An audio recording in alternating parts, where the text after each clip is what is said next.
बताइएगा, आने वाले ग्राम पंचायत चुनाव के लिए आपके द्वारा क्या तैयारी की गई है? देखिए, हमारे द्वारा तैयारी की बात तो कुछ नहीं है, बशर्ते विगत जो हम मुखिया रहे जी। उसमें जो लोगों की चाहत, लोगों की इच्छा जो अब जाहिर कर रहे हैं, उसके मुताबिक अपने को हमको तैयारी करना पड़ रहा है। आप कितने वर्षों से मुखिया के पद पर निर्यात थे? 2010 से 2015 तक 5 साल जी। हम कार्यकाल किए। इन 5 सालों में आपने क्या क्या योगदान दिया था अपने क्षेत्रों पे?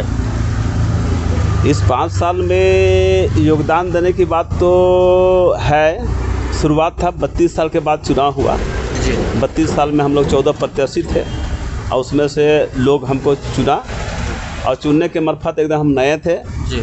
और फर फंडिंग में भी बहुत कम था, नहीं के बराबर था, जो कि हम खाली हाथ घुसे, खाली हाथ निकल गए। और जो भी जितना भी प्रयास रहा, दूसरा जैसे विधायक फंड हुआ, संसद फंड हुआ है, तमाम सारा चीज़ से लगाव करके काम लाने का प्रयास किए, शुरुआत किए। सीखते सीखते समय पार हो गया, अब 5 साल ख़त्म हो गया। तो सीखने में काफ़ी समय लगता है। मुखिया लड़ना बड़ा बात नहीं है, निभाना बड़ा चीज़ हो जाता है। और जो सीखे हैं, अगर लोग मौका दें तो उसका अमल लोगों पर दिखेगा, अगले चुनाव में दिखेगा जी। ठीक है। और क्या करेंगे क्या नहीं करेंगे, ये तो वक्त और समय का इंतज़ार है जी। ठीक है।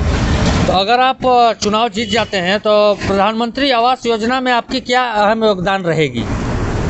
देखिए, ये तो योजना है प्रधानमंत्री आवास योजना, जो जिसका दंपति जीवन में जुड़ जाते हैं, उसका फॉर्मूला ही बन जाता है कि उनको इंदिरा आवास मिलना चाहिए। इंदिरा आवास के बाद प्रधानमंत्री आवास योजना के तहत उसको जोड़ना नहायत ज़रूरी है।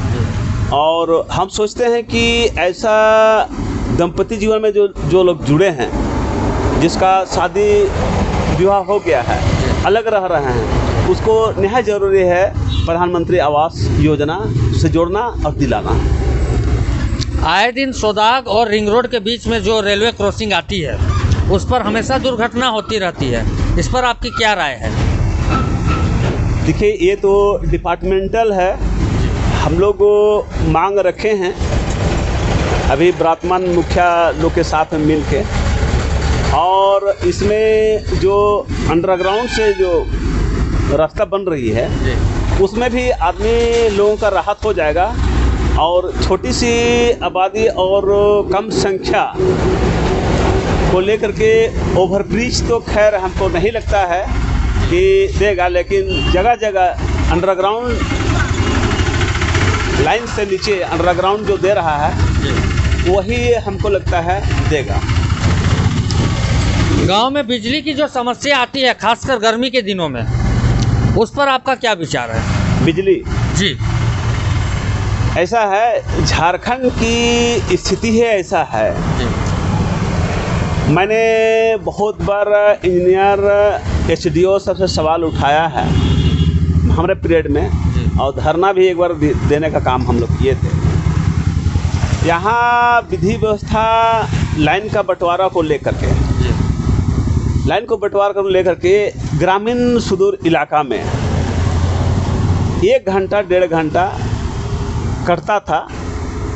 अभी वो स्थिति थोड़ा सा दुरुस्त हुआ है।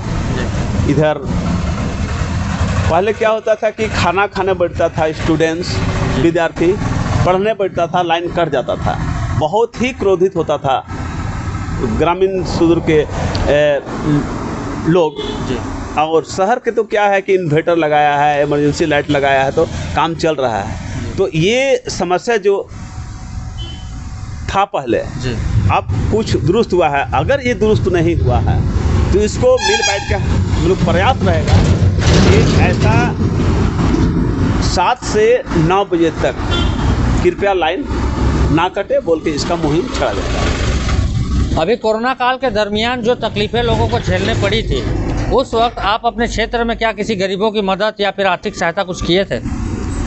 एक्चुअली है, इंडिविजुअल तो हम खर्चा नहीं किए हैं जी लेकिन विजन प्रावधान के तहत अभी भी 5 किलो चावल गेहूँ मिल रहा है।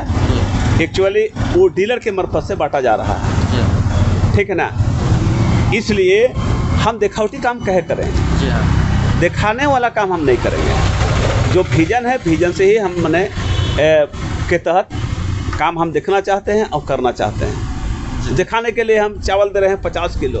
अरे ज़िंदगी भर 50 किलो कितना हम देने सकेंगे? जी हाँ सबको तो 1 किलो चावल और 5 किलो मुफ्त अनाज मिल रहा है, अब तक मिल रहा है। जी तो उसमें संतुष्टि तो खैर कोई भी आदमी को संतुष्टि नहीं होता है और नहीं कर पाएंगे। इसीलिए इसके मार्फत में हम इंडिविजुअल किसी का हम सपोर्ट नहीं किए। हाँ, चलिए अगला सवाल। सोदाग पंचायत के अंतर्गत आपके जानकारी में तकरीबन कितने गांव आते हैं और उनकी लगभग जनसंख्या कितनी है? हमारे जानकारी के मुताबिक रेवेन्यू विलेज 8 है जी और टोला महला मिला के रेवेन्यू विलेज मिला के जी 21 होता है। मेरे पीरियड में था 21 और हम भ्रमण करते थे जी और इसमें लगभग वोटर के मुताबिक हम लोग 31 से 32 वोट गिरता था। उसमें से हम लोग का 28, 29, 30, 31 100 ही गिरता था। तो यहाँ लगभग 5000 की संख्या में हैं जी हमारे 21 टोला मोहल्ला में 5000 की जनसंख्या लगभग में हैं। अगर आप दोबारा मुखिया पद के उम्मीदवार जीत जाते हैं तो फिर सबसे पहले किस बिंदु पर आप अपना काम स्टार्ट कीजिएगा? सबसे पहले तो हम नज़र लगाएंगे कि जहाँ जहाँ पानी का व्यवस्था नहीं है जी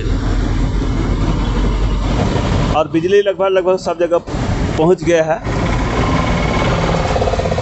पानी का विशेष व्यवस्था रहेगा। दूसरी व्यवस्था है कि जो शादीशुदा हैं, इंदिरा आवास जिसका नहीं है उसको इंदिरा आवास दिलाना जी हाँ का काम जी जारी रहेगा। और दूसरी बात है कि जिसका राशन कार्ड नहीं बना है जो कि दर दर भटक रहे हैं, हमारा कुछ नहीं है, माँ बाप से अलग रहते हैं, अलग जीते हैं, अलग कमाते हैं, तो उसका विजन ही बनता है कि ठीक है अलग कट कराए। तो उसका प्राथमिकता ज़्यादा 3 फोकस में हमारा रहेगा। और वृद्धा पेंशन वो तो जिसका एज पूरेगा उस समय वो लोग को किया जाएगा। हाँ दिलाने का काम हम लोग करेंगे।